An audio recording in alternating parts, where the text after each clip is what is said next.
You're accused of killing a baby girl, Greg. Did you do it?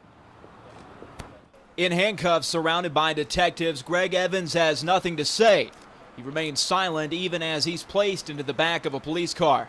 Greg, you got anything to say to the baby girl's family? According to autopsy results, 19-month-old Janasia Stevenson died from blunt force trauma to the abdomen. Prosecutors say Evans beat the child so bad she suffered internal injuries. I had at my party. Had a party for a Saturday, and she cleaned me the whole day. And, and I never knew that probably she's so clean she was scared to go back home. Janasia's father, Kay Hunt, says he knew Evans and even tried to help him find work, never imagining the man he went to school with would end up killing his daughter. Jail, he says, is the best place for him. You whoop my baby, abuse my baby, like a grown man. And I didn't think that would be going on. That's the last thing we expected were child abuse. Well, this kind of abuse, well, more than child abuse. Yeah, what's your message to him right now, if he can hear this? He's safe where he at. That's the big place for him. He don't need to be out nowhere else. Prosecutors also plan to file murder charges against the child's mother, Janita Stevenson, for witnessing the abuse at the hands of her boyfriend and allowing it to go on. During a perp walk this afternoon, an emotional Stevenson had this to say to detectives. It's a child you birthed, and you can actually put a man over your child and let this continue to happen. You're not a mother yourself. She needs to be what she is as well. With an irreplaceable void in his life, the loss of a child. I hugged and kissed her in the mouth, said I love her. Last time I get to hold her. Hunt must now prepare to bury his little girl, whose death, he said, could have been prevented if someone had spoken up. It's the find emergency crews and volunteers had been looking for all weekend. On hunting land down a stretch of Ben Hill County dirt road, the balloon and basket that fell violently from the sky Friday night during a severe thunderstorm.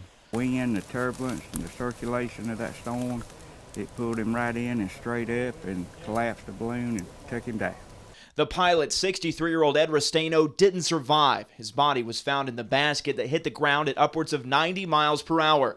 He was killed on impact. Despite a distress call, there was no indication of where the doomed balloon went down in an area that spans some 15 square miles. Went straight down. I just got a quick look and it went straight down. A woman who lived nearby Grouse Road saw what looked like fabric falling from the sky. That was the tip that led to the discovery. Shot an azimuth with the compass, called a helicopter, gave him the azimuth, and told him to fly it. Within 15 minutes, he was back and sat down, and we found him. While Restaino, a respected and experienced balloonist, lost his life, he did so as a hero. 5 skydivers who went up in his hot air balloon were able to jump safely before getting swept away in a cluster of fast-moving thunderstorms. Hadn't it been for that, there would have been 6 people here. He had absolutely no control over that balloon when that storm came up. Dominic Restaino said that was the kind of person his brother was. My brother always put others first, always. He's always been that kind of guy. But what was so overwhelming was the response from volunteers and emergency first responders who jumped on the search effort. We had 105 people on the ground today, 7 different teams.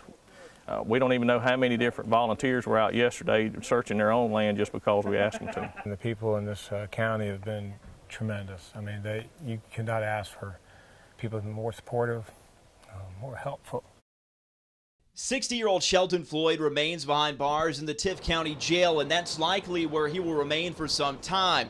We were at the sheriff's office today as new charges were leveled against him. Right now, Floyd is charged with molesting 5 children at a Pond Eagles Wings Child Development Center, either inside the facility or in a daycare van. But investigators say there may be more victims. Children ranged in age from 3 to 10 years old. We went to the daycare today, which was still open, with children inside the facility. I was looking for reaction from management about the new charges. This woman who worked at the daycare but did not identify herself originally did not speak with us on camera, so we waited.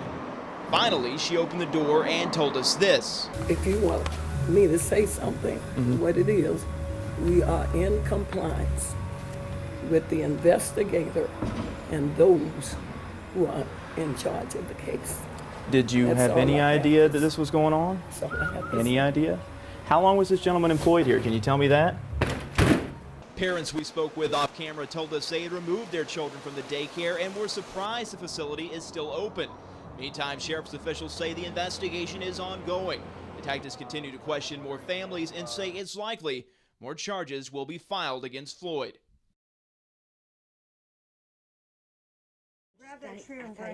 It's like reliving a nightmare. Crazy. It was an animal I ain't never seen, and I hope to God I never have to see it again. But Deborah Pate wants to tell her story so others will be aware. She now bears the scars. And have no sense. I was hitting it with rakes and everything to keep it off of me, and it just kept coming. Bite marks from a fox that tested positive for rabies. You know, there's no warning when they coming after you. It was no warning. He just come from nowhere. The fox was fighting with her pit bull. When she came to the pen, it ran away only to come back this time after her. I ordered for her to let it go because I thought it was a cat. She let go and it ran off in the woods, and I thought it was over with. The next thing I know, it had run around the fence on this side and attacked me 3 or 4 times before I could get away from it. What were you thinking when this was going on? Did you even know at the time it was a fox? Yeah. What were you thinking? Did it have rabies? A DCP officer shot the fox, and a necropsy of the brain verified it had the rabies virus. Now the question is, how many other animals in the area did the fox come in contact with? Here, because there's a bunch of kids right here, and there could be more. Today, a public health official went door to door at the Willow Nook Mobile Home Park, informing residents about the rabid fox and asking if their pets have been vaccinated for the virus. Unfortunately, Pate's pit bull wasn't and will likely be put down. Her message to others with pets is simple. Get them vaccinated, because I kept putting it off, and I kept putting it off. Now I got to lay my dog down because I was stupid and didn't get it shot. Because I never dreamed in a million years that nothing like this would happen. With another round of painful shots still ahead, Pate says nothing hurts worse than knowing her dog will be put down. Thankful, though, it wasn't a child the fox attacked. Thank you. In Doherty County, Kate Fowler, WALB News 10. I want my boy. That's what I want.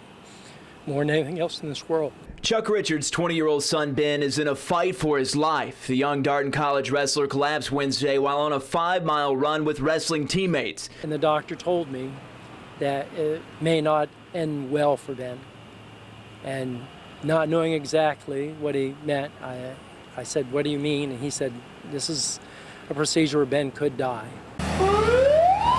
When Ben Richards was rushed to Phoebe Wednesday, his temperature was 107 degrees. Now his kidneys are in failure. As a dad, what are you thinking when you hear that about your son? It pretty much devastated me. Devastating and also hard to understand why Ben and his wrestling teammates were even out running Wednesday. Just the day before, teammate Alex Washington collapsed in the heat while training and was rushed to the hospital. Darton Athletic Director Mike Kiefer says after Tuesday's incident, changes were made in the team's practice routine. I have spoke with the coaches, and they did modify the workouts on the 2 days from day 2 versus day 1. I don't know the exact modifications. Washington remains in serious condition in CCU, but he's developed pneumonia.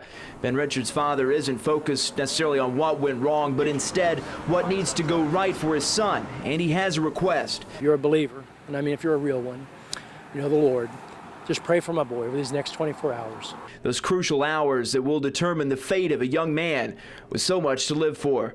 In Albany, Kate Fowler, WALB News 10.